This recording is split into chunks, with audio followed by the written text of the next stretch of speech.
Baxın əziz dostlar, demək ki, Nasim Taleb adlı birisi Azərbaycana dəvət eləyirlər bunu. Bu filosof imiş. Bilirsiniz, Çorny Lebed, Qaraqu quşu, Qaraqu belə nəsə kitab yazıb, o kitab nəsə bestsellerə çevrilib. Nədən yazıb, mən oxumamışam kitab açığı. Amma belə bir alçağın kitabını heç oxumağa da dəyməz.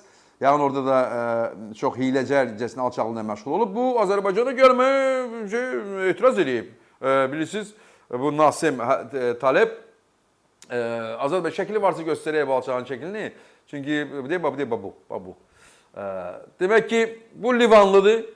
Livan hansı ki indi bilirsiniz də orada İsraillə qarşı durma, həmən o Livandır. Həmən o Hizbullahın olduğu Livandır. Düzdür, bu Xristiyan ərəbdir. Pravoslav Yunan bilməm kilsəsinə xidmət. Fərq eləməz, dini mənim üçün maraqsızdır. Ərəbdir və salam. Və niyə Azərbaycana gəlməyə etiraz edib? Deyib ki, Vartanyan orada həbs olunub. Vartanyan. Görürsünüz, taxta başlıq hara gəlib çıxıb. Yəni bu oradakı Hizbullah da, oradakı Hamas da, bu İran pərəstlər var, hamısı Rusiyanın əslində uzantılarıdır. Vartanyan kimdir? Rus tərəfindən bura göndərilmiş bir agent. Burada şişirilib, sonra Ermənistana Paşinyan yerinə gətiriləsiydi Putin tərəfindən. Alınmadı. Tüp onu otuzdurmuşuq lazımi yerdə. Çay içir. Bəlkə də çay da indi fürə içir. Qorxusundan həmən o Vartanyan. Bu isə onun azadlığını istəyir. Bu alçaq.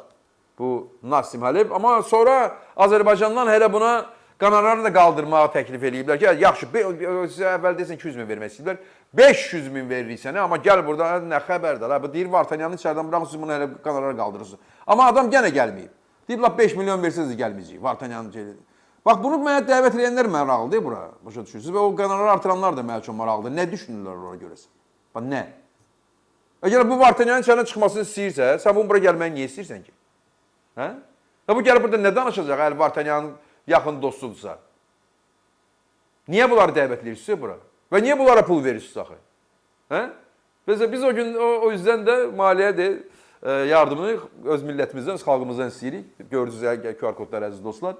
O yüzden də bizə yardımcı siz olursunuz maliyyətlərdə. Bu gəlib burada deyəsən pul qazanmaq istəyir. Verəcəklərmiş də, cibinə basacaqlarmış Vartanyanın yəqin ki şərəfinə, amma gəlməyib və məncə bu ayıb bir hadisədir. Və mütləq burada fikrimizi bildirməliyik və Azərbaycanda diqqətli olmalıyıq. O adamlar hardasa var, yenə də başa düşürsünüz. Onlar nə vətən bilirlər, nə bayraq bilirlər, nə millət bilirlər, nə irq bilirlər, nə türk, Turan qüruru bilirlər. Bu sadəcə Bişkekdədir də bizim dövlət başçımız, yəni ki, Qırğızstanda da ola bilər, Bişkekdir başqa bölgəsindədir. Orada türk dünyası bu saat öz planlarını qurur, öz gələcəyinə addımlar atır. Burada isə içəridə Vartanyan dostlarını çağırıb buradan bizə mühazirə oxuturmaq istəyirlər. Baxın əziz dostlar, bu Putinin və Putin sadəcə Rus imperiyasının bir ünsürüdür. Psixoloji problemi olan bir ünsürüdür. Və əsas gücü, həmən Rusiyanın bir dəfələrlə buradan demişik, qorxudur. Ancaq qorxu, ancaq boysa boy, qışqırıq da yoxdur və yox, hələ heç nə yoxdur. İçəridə bir şeyli olsa diz sökürlər və çimo olurlar. Yəni, человек moral napuşin olurlar. Biz onu əla bilirik, amma qorxanlar var. Və bu Amerikanın özündə, Avropanın özündə və bu illərdir bu imperiya bu qorxu ilə öz belə kurbanlarını yaradır, taxtabaşlarını yaradır və əgər qorxdusa kimsə onun qanı getdi. İndi bu qorxu yavaş-yavaş götürülür, amma isteriya var, agoniya var indi. Yəni, o qorxunu istəyirlər təzədən bərpa eləsinlər və bütün günü qorxuzmaqla məşğul olurlar. Azərbaycanı, Türkistan dövlətlərini, Moldovanı, Ukraynanı, Avropanı, indi Amerikadan qorxurlar, yəni orada ancaq Salavyev ürəyində bəzən belə balaca bir it səsi çıxardır orada və yaxud da pituq, xoruz səsi çıxardır. Yox, xoruz olsun toyuq səsi çıxardır bəzən oradan. Amma genelde devam edirlər.